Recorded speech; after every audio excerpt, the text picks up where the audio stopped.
All right, let's just jump right in. Have you ever had this feeling as a leader? You look at your company, it's successful, the numbers are solid, but there's this nagging sense that your brand is, well, kind of slowly suffocating. It's a surprisingly common problem, and it's not about budgets or products. It's all about evolution.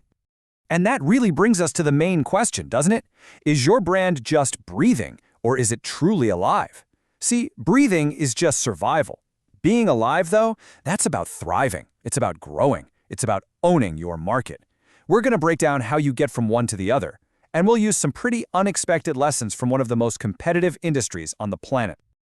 So what's this force that's holding you back? Well, it actually has a name: strategic inertia. It's that cozy feeling of the status quo, the powerful gravity of what's always worked. But here's the thing. In today's market, what's always worked is basically a roadmap to becoming irrelevant. This inertia, it's the villain of our story today. Our guide for this whole journey comes from the absolute masters of evolution, the beauty and skincare industry. So here's our 5-part blueprint. First, a real diagnosis. Second, building an actual ecosystem. Third, we need a new playbook. Fourth, it's about crafting a story that has some soul. And finally, using data as your navigator. Let's get to it. Okay, first up, the diagnosis. And let me be perfectly clear about this. We are not talking about some simple cosmetic touch-up. No. True brand reinvention is a core identity shift. Think of it less like a facelift and more like a heart transplant. So, to figure out if you need one, you've got to ask some tough questions. Let's start with this one. Has the world changed while you've stood still? I mean, really think about it. Trust has completely shifted. It doesn't live in those glossy, polished ads anymore. It lives in the messy, unfiltered chaos of Reddit threads, online forums, and some brutally honest reviews. Are you still speaking a language that nobody's even listening to? And what about that competitive edge you've built? Is that protective moat you dug around your company now just a shallow little ditch? In a world where your competitors can copy your features, your specs, basically overnight, competing on product alone is a race to the bottom, guaranteed. So what else have you got?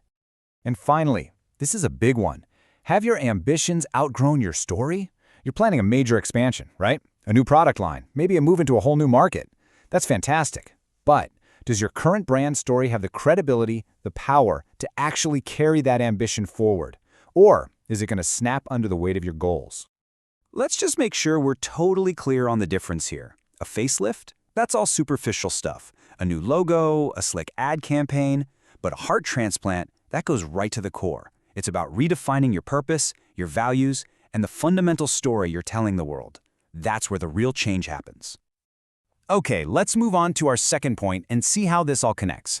We're talking about creating a true omni-channel ecosystem. And honestly, omni-channel is such a tired buzzword, right? Most companies just have a bunch of separate channels that don't even talk to each other. We're talking about creating a totally seamless, consistent brand conversation wherever your customer happens to be. The beauty industry absolutely nails this. Take the O2O, or online to offline feedback loop. A brand like Boo Lab will build this massive online following, then pull them into these high-profile physical events. The buzz, the content from that offline event, it explodes back online, creating this incredibly powerful, self-reinforcing cycle of hype. Or think about strategic infiltration. A brand like BXPO partners with totally non-competing brands, like fashion boutiques, to fish where the fish are. They get a trusted introduction to new audiences without having to pay for those expensive, low-trust ads. And please, don't think this is just for B2C companies. You can absolutely apply this to B2B. Instead of just another boring trade show, why not co-host a Future of Manufacturing webinar with one of your best clients? Or create the absolute go-to resource guide on a professional forum where all your customers hang out. The key point here is to stop seeing your channels as just places to sell stuff and start seeing them as stages to showcase your expertise. This brings us right to our third section, the new playbook. We have got to change how we measure success.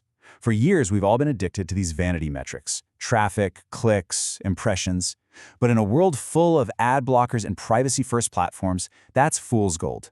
The real currency, the new currency, is Mindshare. The difference couldn't be more dramatic. The old currency was all about chasing fleeting attention. The new currency, Mindshare, is about owning a permanent piece of real estate inside your customer's brain. It's that automatic, top-of-mind position you hold when they have a problem you can solve. And that is invaluable. So how do you earn it? Here's the playbook. First, you've got to become a data landlord, not a data tenant. Stop renting audiences on social media and start building your own email lists, your own communities. Own that relationship. Second, weaponize your user-generated content. Your customer's 5-star review, that testimonial, it's way more powerful than any ad you could ever write. And third, personalize or perish. Use your data to make every single customer feel seen. And look, if you doubt the power of that last point, personalize or perish, just look at this number. A whopping 80% of consumers are more likely to buy from a brand that personalizes the experience. This proves your CRM isn't just a database, it is an engine for empathy. It is not a nice-to-have, it's a must-have, period. All right, on to section 4, and this might be the most important one of all, the story engine. In a sea of sameness, your story is your only truly durable competitive advantage. And this is so critical. This applies even if you're a highly technical B2B company. I hear this objection all the time, especially from my industrial and manufacturing clients. We sell on specs, not stories. And you know, it's just a profound misunderstanding of how decisions are actually made. Because of this one simple fact. A corporation doesn't sign a purchase order. A human being signs it. A human who needs to feel confident and smart and totally secure in their decision. Your story is what builds that confidence. So how do you build that story? It's a 3-step process. 1. Translate your specs into human value. Don't sell what your product is, sell what your customer becomes by using it. 2. Your visuals are your vow. A clean, professional visual identity is a nonverbal promise that you care about every little detail. And 3. Your why is your rallying cry. Why did you start this company in the first place? That purpose, that's magnetic. Okay, we've talked about heart, we've talked about ecosystems and soul. Now, let's get ruthlessly practical with our final section, the Navigator. Because here's the deal. Emotion is the fuel, but data is your GPS. A brand reinvention without clear metrics is just a very expensive art project.